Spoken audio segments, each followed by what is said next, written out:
TDP మహానాడుకి సర్వం సిద్ధమైంది. నేటి నుంచి 3 రోజుల పాటు అట్టహాసంగా తెలుగుదేశం పండగ జరగనుంది. కడపలో సభ వేదికగా తెలుగు తమ్ముళ్లు గర్జించనున్నారు. 6 ప్రధాన అంశాల ప్రాతిపదికన చర్చలు, తీర్మానాలు చేయనున్నారు. ఈ సందర్భంగా చివరి రోజు 5 లక్షల మందితో బహిరంగ సభ నిర్వహిస్తామని అంటున్న టీడీపీ సీనియర్ నేత కంబంపాటి రామ్మోహన్ రావుతో మా ప్రతినిధి క్రాంతి ఫేస్ టు ఫేస్.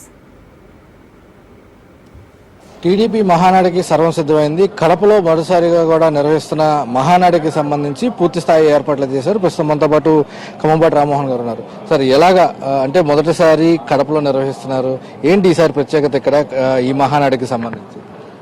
అంటే మీరు చూశారు, మేము ఈ యొక్క మహానాడు అంటే పార్టీ వ్యవస్థాపకుడు స్వర్గీయ నందమూరి తారక రామారావు గారు ఆయన యొక్క జన్మదినాన్ని పునర్శించుకొని ప్రతి 2 సంవత్సరాలకు ఒకసారి కూడా ఈ మహానాడు అనేది కార్యక్రమం చేసుకుంటూ ఉంటాం. ఆ మహానాడు ముఖ్యంగా ఏంటంటే పార్టీ మెంబర్షిప్ చేసుకుని ఆ తర్వాత గ్రామ స్థాయి కమిటీ, గ్రామ కమిటీలు, మండల కమిటీలు, జిల్లా కమిటీలు వేసుకున్న తర్వాత అదేవిధంగా రాష్ట్ర కమిటీ, రాష్ట్ర అధ్యక్షుడు, జాతీయ అధ్యక్షుడు ఎన్నిక, ఈ ప్రక్రియ అంతా ఉంటుంది. అందులో భాగంగా ముఖ్యంగా ఏంటంటే ఎన్ని మహానాడులు జరుపుకున్నప్పుడు కూడా రాయలసీమలో ముఖ్యంగా మన కడపలో మొట్టమొదటిసారి యొక్క మహానాడు జరుపుకుంటూ ఉన్నాం.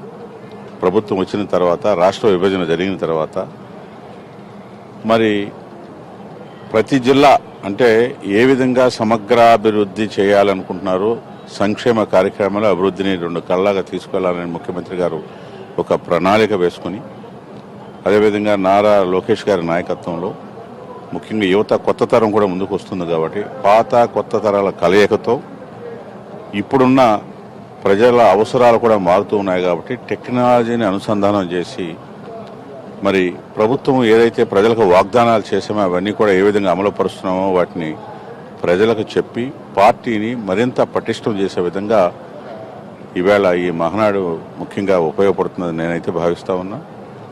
చాలామంది ఇప్పుడు నేను ఈవేళ వచ్చాం కాబట్టి చాలామంది మాట్లాడుతూ ఉన్నాం. మహానాడు అనగానే ఒక పండుగ వాతావరణం వచ్చేసింది. కడపలో ఇప్పటిదాకా ఎప్పుడు ఇన్ని సంవత్సరాలు ఎన్నిసార్లు ప్రభుత్వంలో ఉన్నప్పుడు కూడా కడపలో మహానాడు జరుపుకోలేదు కాబట్టి వాళ్ళు ఓన్గా తీసుకుని ఇది మా ఇంటి పండుగ అని ప్రతి ఒక్కరు భావించే విధంగా ఇక్కడ భావిస్తూ ఉన్నారు. ఒకటే ఏంటంటే భగవంతుడు కనుకరించి ఈ వాతావరణం ఒకటే మరి వానదేవుడు సహకరించాలి. అది కొద్దిగా ఇబ్బంది అయినప్పుడు కూడా సంస్థాగతంగా పార్టీ విషయాలన్నీ కూలంకుషంగా చర్చించుకుని పార్టీని ఇంకా అంటే ఆల్రెడీ సంక్షేమ కార్యక్రమాలు ఏ విధంగా చేస్తూ ఉన్నామో, పార్టీలో చేసిన 6 వాగ్దానాలు ఏ విధంగా అమలుపరచాలనే వాటి మీద పార్టీ యంత్రాంగాన్ని ఏ విధంగా తీసుకువెళ్ళాలి, నారా లోకేష్ గారి నాయకత్వంలో కూడా ముఖ్యంగా ఏదైతే ఈ యొక్క యువతరం కోరుకుంటున్న వాళ్ళ కోరికలు, ఎందుకంటే ఇది 4వ తరం కింద 3వ తరం కింద లెక్కేసుకోవాలి. ఎన్టీఆర్ గారు స్వర్గీయ నందమూరి తారక రామారావు గారు పార్టీ పెట్టినప్పుడు,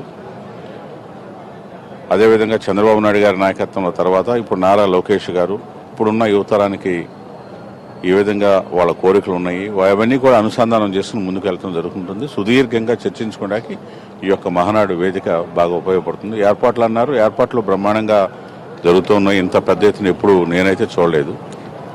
మొత్తంగా కూడా మహానాడు వేదికగానే రాష్ట్ర ప్రజలకి ఈ ప్రభుత్వం వచ్చిన తర్వాత ఏ రకంగా సంక్షేమం అమలు చేసింది, దాంతోపాటు ఏ రకమైన అభివృద్ధి రాష్ట్రంలో జరుగుతుంది అనే దాన్ని మహానాడు వేదికగా ప్రజలకు తెలియజేసే అవకాశం ఉంది. దాంతోపాటు ఈసారి ప్రత్యేకంగా లోకేష్ ఈ తీర్మానాలకి సంబంధించి కొంత దృష్టి సారించి ప్రత్యేకంగా తీర్మానాలు ప్రవేశపెడతారు కాబట్టి ఖచ్చితంగా రాష్ట్రంలో ఉన్న యువతకు కావచ్చు, అదేవిధంగా రాష్ట్ర ప్రజలకు అందరికీ కూడా ఈ తీర్మానాలు దానికి సంబంధించి అందరికీ ఉపయోగపడేలాగా దానిపైన చర్చా విశేషాలన్నీ కూడా జరిగే అవకాశం ఉంది. మహానాడు వేదిక కూడా ఈసారి పూర్తి స్థాయిలో గతానికి భిన్నంగా ఈసారి మహానాడు జరుగుతుంది 3 రోజులంటూ కూడా టీడీపీ నేతలు ఆశాభావం అయితే చెప్తున్న పరిస్థితి.